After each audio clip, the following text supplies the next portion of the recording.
Yes. ये देश में राजनीति बहुत सत्तावर शख्सियत शफीकुर रहमान बख्श साहब जिनका पिछले दिन इंतकाल हुआ, समाज के लिए, सियासत के लिए, मिल्लत के लिए उनका जो कंट्रीब्यूशन है वो बहुत बड़ा है और मेरा व्यक्तिगत तौर पर भी उनसे बहुत लगाव था। चूँकि वो सियासतदान के साथ साथ एक अच्छे अदीब भी थे, एक अच्छे लिटरेरी इंसान थे, तो उनसे उस निस्बत से भी मेरा रिश्ता था। तो आज उनके घर ताज़ियत में आया हूँ, उनके परिवार के साथ इस गम में खड़ा होने के लिए आया हूँ। और हमारे साथी ज़ियाउर रहमान साहब जो असेंबली के मेंबर भी हैं, उनसे मिल के, परिवार से मिल करके अपने दिल के जज्बात उनसे साझा किया और उनके गम को बांटने की कोशिश की। जी, बाकी आपके आज के मौके पे कोई सियासी सवाल का जवाब देना यहाँ पे इस जगह पे बहुत मुनासिब नहीं होगा। आप कुछ वैसे सवाल पूछना चाहें तो आपका सवाल। फिर भी हालांकि इलेक्शन ऊपर है, आने वाले चुनाव को देखते हुए किस तरह से आप, जिस तरह मायावती और उनका सोनिया गांधी का 19 तारीख को सुनाया, चर्चा कर रही है 9 तारीख को, क्या कहना है? देखिए, ये चर्चाएं हमने भी आप ही से सुनी है। बाकी इंडिया अलायंस अपनी पूरी रणनीति ज़मीन पर उतारने के लिए लगातार काम कर रहा है। हमारे ख़ासतौर से कांग्रेस पार्टी के सीईसी की बैठकें चल रही हैं, हमारे प्रत्याशी फाइनल हो रहे हैं और उत्तर प्रदेश में अखिलेश जी भी लगातार धरातल पर मेहनत कर रहे हैं। तो उत्तर प्रदेश में ख़ासतौर से, चूँकि मैं उत्तर प्रदेश में बैठा हूँ इस समय, इंडिया गठबंधन बहुत मजबूती के साथ चुनाव लड़ेगा। और प्रधानमंत्री जी का जो 400 नारे का जो जुमला है वो सिर्फ जुमला है, उसी तरह जैसे 15 लाख का जुमला था। 400 पार का नारा प्रधानमंत्री जी इसलिए दे रहे हैं क्योंकि प्रधानमंत्री जी दरअसल खुद डरे हुए हैं। भारतीय जनता पार्टी का जो इंटरनल सर्वे है उसमें भारतीय जनता पार्टी की सरकार नहीं बन रही है। ये बात भाजपा के अंदर खाने सारे लोग समझते हैं, इसीलिए एक जुमला उछाला है उन्होंने। ज़मीन पर इस देश का युवा, इस देश का नौजवान, इस देश का बेरोजगार, इस देश की महिलाएं, इस देश के पिछड़े, इस देश के अल्पसंख्यक, इस देश के दलित बहुत परेशान है। इस सरकार ने पिछले 10 साल में विकास के नाम पर सिर्फ कोरी बकवासबाजी की है, जुमलेबाजी की है, उसके अलावा कुछ भी नहीं। महंगाई आसमान को छू रही है। तो भाजपा इस बात को समझ रही है, उसके आंतरिक सर्वे उसे ये बता रहे हैं। तो इंडिया अलायंस बहुत मजबूती के साथ आने वाले दिनों में इस देश में सरकार बनाने जा रहा है और उत्तर प्रदेश उसमें निर्णायक भूमिका अदा करेगा। अखिलेश यादव जी, राहुल गांधी जी जब अभी यात्रा में साथ हुए तो जनता का जो उत्साह रहा वो भी ये बात प्रदर्शित करता है। और बिहार की रैली में जिस तरह से पूरा गठबंधन एकजुट नजर आया और लाखों लोग, 10 लाख से ज़्यादा की भीड़ मीडिया की रिपोर्ट में, उसने सारे समीकरण बदल दिए हैं। और मुझे पूरा विश्वास है कि नॉर्थ इंडिया भी इंडिया अलायंस को प्रचंड बहुमत देगा। इमरान साहब, क्या प्रियंका गांधी चुनाव लड़ेंगी? देखिए, चूंकि मैं घोषणा पत्र कमेटी का सदस्य भी हूँ, अभी हमने परसों ही मैनिफेस्टो सबमिट किया है कांग्रेस अध्यक्ष को और उसमें राहुल गांधी जी, अभी घोषणा पत्र तो जारी होगा तो आधिकारिक तौर पर आप सारे बिंदु देख सकेंगे, लेकिन राहुल गांधी जी ने जो युवा न्याय की बात की है, जिसमें 30 लाख नौकरियां जो केंद्र सरकार के अधीन आती हैं, जो पद खाली पड़े हैं, नरेंद्र मोदी जी ने 2 करोड़ नौकरियों का जो जुमला दिया था, उस हिसाब से इस देश के नौजवानों की 20 करोड़ नौकरियां उनके कंधे पर उधार हैं और उसी बोझ के तले भारतीय जनता पार्टी की सरकार को दब के बैठ जाना है। तो राहुल गांधी जी लगातार युवाओं की बात कर रहे हैं, लगातार उनकी नौकरियों की बात कर रहे हैं और ये राहुल गांधी जी का दम है कि आपने देखा होगा कि जब प्रतापगढ़ में यात्रा थी और राहुल जी ने पर्चा लीक के खिलाफ लगातार आवाज उठाई, इधर अखिलेश यादव जी ने पर्चा लीक के खिलाफ आवाज उठाई, तो इस सरकार को एक के बाद एक कई भर्तियां निरस्त करनी पड़ी, योगी सरकार को बैकफुट पे जाना पड़ा।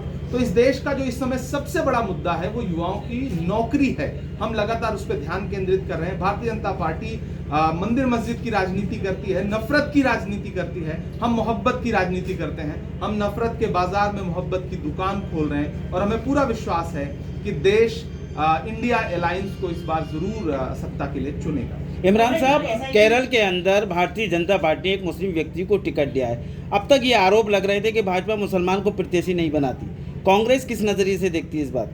मेरा सवाल प्रधानमंत्री से सीधे सीधे ये है कि मुख्तार अब्बास नकवी, जफर इस्लाम, MJ अकबर जो राज्यसभा में थे वो कहाँ हैं? उनको एक के बाद एक आपने कूड़ेदान में फेंक दिया। आप बात करते हैं सबका साथ सबका विकास की, आपने मौलाना आज़ाद नेशनल फेलोशिप बंद कर दी, आपने मदरसा प्री मैट्रिक के जितनी भी स्कॉलरशिप थी बंद कर दी, आपने मौलाना आज़ाद फाउंडेशन बंद कर दिया, आपने राजनीतिक प्रतिनिधित्व के नाम पर जीरो दिया। मलप्पुरम की एक ऐसी सीट पर टिकट दे करके आप बरी हो जाना चाहते हैं जहां आपके पास और कोई विकल्प ही नहीं है। तो ये दरअसल झूठी पार्टी है और इनके जुमले और इनकी बहानेबाजियां देश समझ रहा है और इस देश का अल्पसंख्यक भी समझ रहा है। एसआईटी की रिपोर्ट आई है अभी मदरसों को बंद करने के लिए तहलका उसको बताया गया है 13,000 मदरसों को बंद करने के लिए गृह मंत्रालय न जाने कितनी बार इस तरह की जांच करवा चुका है। इस तरह के कितने इससे पहले एसआईटी गठित हो चुके हैं। ये चुनावी स्टंट है, इससे ज्यादा कुछ नहीं। क्या प्रियंका गांधी चुनाव लड़ेंगी इस बार रायबरेली से? अवमानना का नोटिस हुआ है चुनावी बॉन्ड मामले में, एसबीआई को, बैंक को अवमानना का नोटिस हुआ है। माननीय उच्चतम न्यायालय को एसबीआई से लगातार पूछना चाहिए। वो सरकार जो हर दिन लोगों के कागज चेक करती रहती है, वो जब उसके चुनावी चंदे के बारे में जानकारी चाही गई तो एसबीआई जिस तरह बहाना बना रही है, मुझे लगता है माननीय उच्चतम न्यायालय को और जोर का एक डंडा चलाना चाहिए ताकि भारतीय जनता पार्टी की जो चुनावी लूट है वो देश के सामने आ सके। क्या प्रियंका गांधी चुनाव लड़ेंगी रायबरेली से? हर कार्यकर्ता कांग्रेस पार्टी का चाहता है कि वो चुनाव लड़ेंगे। ये फैसला जो हमारी सेंट्रल इलेक्शन कमेटी है उसको करना है, खुद प्रियंका जी को करना है। तो 1-2 दिन में स्थिति क्लियर हो जाएगी। इमरान साहब, संभल से गठबंधन में ये सीट गई थी समाजवादी के खाते में, अब क्या तय हो पाएगा? क्या अखिलेश जी से बात हो पाएगी कि टिकट को लेकर के संभल? देखिए, इसका फैसला अखिलेश जी को करना है। मैं तो जाहिर सी बात है, गठबंधन दल है हमारे, वो घटक दल है। बर्क साहब प्रत्याशी थे, उनका इंतकाल हो चुका है। हाँ, यकीनन एक बहुत बड़ा नुकसान है और समाजवादी हमेशा से बर्क साहब को सम्मान देती रही है, बर्क साहब को प्रत्याशी बनाती रही है और मुझे पूरा विश्वास है कि अखिलेश जी जन भावना को समझते हैं। हमारी सेंट्रल इलेक्शन कमेटी की मीटिंग कल भी हुई, आज भी होगी और इसके तुरंत बाद हम सूची जारी करने जा रहे हैं। अच्छा, कांग्रेस के साथ जो है बिहार, उत्तर प्रदेश, अन्य राज्यों में अपना प्रतिनिधि कर रहा है, किसको भाजपा को फायदा पहुंचेगा या और पार्टी पहुंचेगा, क्या मानना है इस बात? देखिए, उनकी राजनीति को तेलंगाना ने खुद नकार दिया। उनके ओल्ड हैदराबाद को छोड़ करके उन्होंने बीआरएस को जिताने के लिए सारे तिकड़म लगाए, सारी कोशिशें की, लेकिन जनता ने नकार दिया। तो खुद के गृह राज्य में नकारे गए, अब बाकी कहीं भी प्रत्याशी खड़ा करें। इस समय देश का मतदाता जानता है कि भारतीय जनता पार्टी लोकतंत्र और संविधान को कुचलना चाहती है। अगर उसे बचाना है तो इंडिया अलायंस के अलावा कोई विकल्प नहीं है। कहीं और वोट देना वोट बर्बाद करने के बराबर होगा। सर, लगातार कांग्रेस पार्टी और साथ ही में जो नहीं और अन्य दल लगातार ईवीएम को लेकर प्रदर्शन कर रहे हैं और दूसरी तरफ किसान लगातार प्रदर्शन कर रहे हैं, इसको लेकर क्या करें? देखिए, जहाँ तक ईवीएम का सवाल है, हमारी इलेक्शन कमीशन को ये समझना पड़ेगा कि अगर एक देश का एक बड़ा मतदाता वर्ग ईवीएम पे अविश्वास जता रहा है तो कहीं ना कहीं उनको विश्वास बहाल करने की आवश्यकता है। तो इलेक्शन कमीशन को इस पे सोचना पड़ेगा। समय समय पर तमाम ऐसे बिंदु आते हैं, तमाम ऐसी घटनाएं सामने आती हैं जिसमें लगता है कि हाँ, स्थिति ठीक नहीं है। ऐसे में इलेक्शन कमीशन को चाहिए कि फेयर इलेक्शन के लिए और मतदाताओं का विश्वास बहाल करने के लिए हर संभव कोशिश उठाए। रही किसानों की बात, तो कीमत तो बहुत बढ़ गई शहरों में धान की, लेकिन विदा न हो सकी बेटी किसान की। मौका मिला तो लोगों ने कुर्सी के वास्ते तस्वीर ही बिगाड़ दी हिंदुस्तान की। भारतीय जनता पार्टी की सरकार 700 किसानों की शहादत की जिम्मेदार है। पिछले वर्ष जब सिंगू बॉर्डर पे किसान जो है वो प्रोटेस्ट कर रहे थे, आज प्रधानमंत्री जी एक कैंपेन चला रहे हैं कि 140 करोड़ का परिवार है मेरा।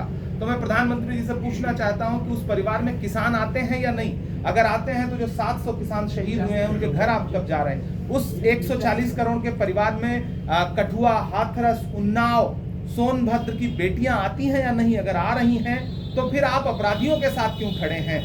आप ओलंपिक पदक लाने वाली बेटियों के साथ क्यों नहीं खड़े हैं? क्या वो आपके 140 करोड़ परिवार का हिस्सा नहीं है? अगर हैं तो वो अपना मेडल, ओलंपिक मेडल ले जाके आपकी चौखट पे रख रही हैं और आप अपना दरवाजा तक नहीं खोल रहे हैं। जंतर मंतर पे उनको घसीटा जा रहा है। इससे जाहिर होता है कि प्रधानमंत्री जी के 140 करोड़ के परिवार में न किसान आते हैं, न महिलाएं आती हैं, न इस देश का युवा आता है जिसको नौकरी के नाम पे लाठियां दी जा रही है, चाहे वो लखनऊ हो, चाहे इलाहाबाद हो, हर जगह पर्चा लीक हो रहा है। प्रधानमंत्री जी के 140 करोड़ परिवार में न गरीब आते हैं, सिर्फ चंद उद्योगपति दोस्त आते हैं। 140 करोड़ परिवार में न इस देश का अल्पसंख्यक आता है, न दलित आता है, न पिछड़े आते हैं। तो प्रधानमंत्री जी को अब ये जुमला बोलना बंद करना चाहिए। उनका परिवार 140 करोड़ का नहीं, चंद उद्योगपतियों का। ठीक। लोकसभा चुनाव से पहले कहीं ना कहीं सीए लागू करने की जो है प्लानिंग जो कर रही है, क्या लगता है इसके पीछे क्या स्ट्रेटेजी? ये सारी इस तरह के जो भी एक्ट ये लाना चाहते हैं कि जनता का ध्यान भटकाना चाहते हैं। जनता सवाल पूछ रही है, आटा चावल दूध दही पनीर छाछ लस्सी पे जीएसटी क्यों लगाई, कफन पे जीएसटी क्यों लगाई, पेंसिल पे जीएसटी क्यों लगाई, इनको सबको क्यों महंगा कह दिया, गैस सिलेंडर 400 का 1100 के पार कैसे कर दिया, पेट्रोल डीजल 58 रुपए का 100 रुपए के पास कैसे कर दिया। जनता इस पे सवाल पूछ रही। भाजपा कहती है लीजिए हम आपको सीए दे रहे हैं, भाजपा कहती है लीजिए हम आपको यूसीसी दे रहे हैं। इससे आम जनता का क्या फायदा? आप दुनिया से किसी भी देश से ला करके लोगों को नागरिकता दीजिए, इससे पहले भी आप देते रहे। आपने सलमा आगा को नागरिकता दी, आपने अदनान सामी को नागरिकता दी, किसी को क्या आपत्ति हो सकती है? लेकिन उसको इवेंट बनाना, उसको कानून बनाना, दरअसल भाजपा मुद्दों से ध्यान हटाना चाहती है। इसलिए इस तरह के इवेंट ऑर्गेनाइज करके जनता का ध्यान मुख्य मुद्दों से हटाना चाहती है। वो आपको सीए पे ले जाएंगे, वो आपको यूसीसी पे ले जाएंगे, लेकिन आप उनसे सवाल पूछिए आटा चावल दूध दही छाछ पनीर पेट्रोल डीजल महंगा कैसे हुआ? युवराज जी, नीतीश के बाद बड़ा चेहरा नवीन पटनायक एनडीए में शामिल हो रहे हैं, क्या कहना चाहिए? आप ये देखिए कि एक बड़ा चेहरा चिराग पासवान है, एक बड़ा चेहरा उपेंद्र कुशवाहा है। ये लोग प्रधानमंत्री की मीटिंग में क्यों नहीं आए बिहार में?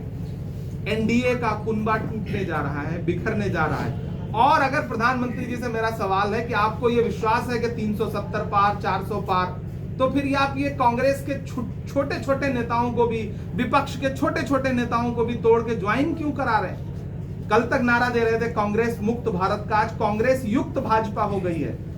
कांग्रेस के ही तमाम नेता भारतीय जनता पार्टी में शामिल हो गए हैं, उनको राज्यसभाएं दे रहे हैं, उनको मंत्री पद दे रहे हैं। क्या भाजपा के पास योग्य कार्यकर्ताओं का अभाव है? अगर नहीं है तो फिर कांग्रेस से नेता बुला करके उनको पद क्यों दिए जा रहे हैं? दरअसल प्रधानमंत्री जी इस बार चुनाव की सच्चाई जानते हैं, इवेंट ऑर्गेनाइज करके फिर से सरकार बनाना चाहते हैं। लेकिन चाय 2 बार खौलाई जाती है तब तो आप पी सकते हैं, तीसरी बार जहर बन जाती है। Thank you.